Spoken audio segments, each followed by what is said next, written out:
Hello दोस्तों, मैं Adarsh Kumar edit classes में स्वागत करता हूं। आप कैसे हो? शानदार हो, जानदार हो, सबको गुड मॉर्निंग है। आज हम क्लास 10th की बात करेंगे, जिसमें केमिस्ट्री और इसमें तत्वों के वर्गीकरण के संबंध में बात करेंगे। यदि बोर्ड की एग्जाम आप तैयारी कर रहे हैं बोर्ड के लिए 2022 के लिए, तो यह वीडियो आपके लिए काफ़ी हेल्पफुल रहने वाला है।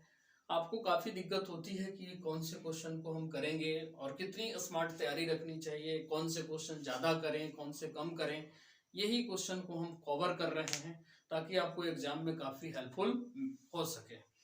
तो चलिए स्टार्ट करते हैं इम्पोर्टेंट क्वेश्चन को। इसमें सबसे इम्पोर्टेंट बात है आपको सबसे पहले कि तत्वों के वर्गीकरण क्यों आवश्यक है। तत्वों का वर्गीकरण, तत्वों का वर्गीकरण क्यों आवश्यक है, क्यों आवश्यक है। ये तो एक क्वेश्चन आपको एकदम 100% बनता है। और इसके बाद तत्वों के, दूसरा आप ध्यान रखेंगे, तत्वों के वर्गीकरण का, तत्वों के वर्गीकरण का, वर्गीकरण का, तत्वों के वर्गीकरण का प्रारंभिक प्रयास, प्रारंभिक प्रयास। जैसे लबवाजे किया था तो लबवाजे को आपको ध्यान में रखना है। इसके अलावा आपको डोब्रेनर का त्रिक नियम, डोब्रेनर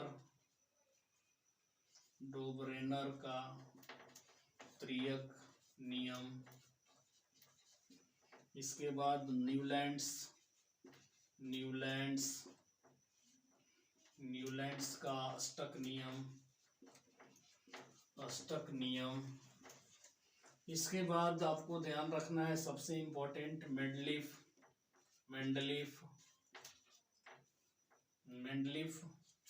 और छठा पॉइंट में मोसले का ध्यान रखना है। मोसले का आवर्त सारणी, मेंडलीफ का आवर्त सारणी, और ये जो है मोसले का आधुनिक आवर्त सारणी, आधुनिक आवर्त सारणी, आवर्त सारणी, यह ध्यान रखना है। तो मेंडलीफ का आवर्त सारणी जो था वो आपको ध्यान रखना है कि यह परमाणु द्रव्यमान पर था। ये क्या था? परमाणु द्रव्यमान पर। ये क्या था? परमाणु संख्या पर। ये परमाणु संख्या पर। अब देखिए इसमें क्वेश्चन, जो छोटे छोटे क्वेश्चन आते हैं वो आते हैं आपको क्या कि आवर्त क्या है, आवर्त क्या है, आवर्त। इसके बाद वर्ग पूछ लेता है कि वर्ग क्या है।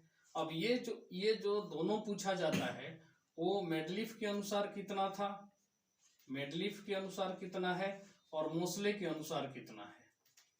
आवर्त सारणी जो आज हम लोग यूज करते हैं वो आधुनिक आवर्त सारणी है, और आधुनिक आवर्त सारणी में वर्गों की संख्या कितना था? 18 था, और आवर्तों की संख्या 7 था। लेकिन मेंडलीफ ने वर्ग की संख्या 9 बताया, आवर्तों की संख्या 7 ही बताया था।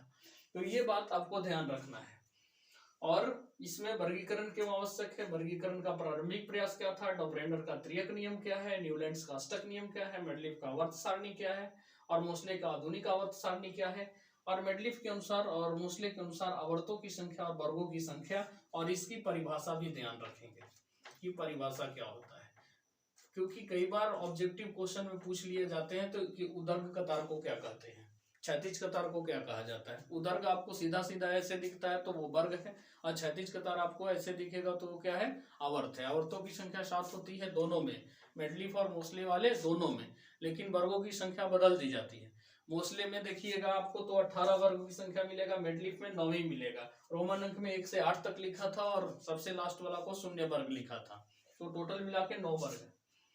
ठीक है, तो ये आपको इतना ही क्वेश्चन को इंपॉर्टेंट रखते हैं। इसके बाद इसमें परमाणु त्रिज्या, अब आपको ध्यान रखना है इसके अलावा में परमाणु त्रिज्या, परमाणु त्रिज्या, इसके बाद आकार, आकार, ये सब आवर्त में और वर्ग में क्या होता है, कैसे घटता है, कैसे बढ़ता है, ये सारी बातें याद कर लेंगे और एक बार पढ़ लेंगे ताकि आपको ये पता चल सके कि बाएं से दाएं जाते हैं तो परमाणु आकार क्या होता है, फिर ऊपर से नीचे आते हैं तो परमाणु आकार में क्या होता है। ये सारी बातें आप ध्यान में रखेंगे तो ये काफी एग्जाम में आपको हेल्पफुल होगा।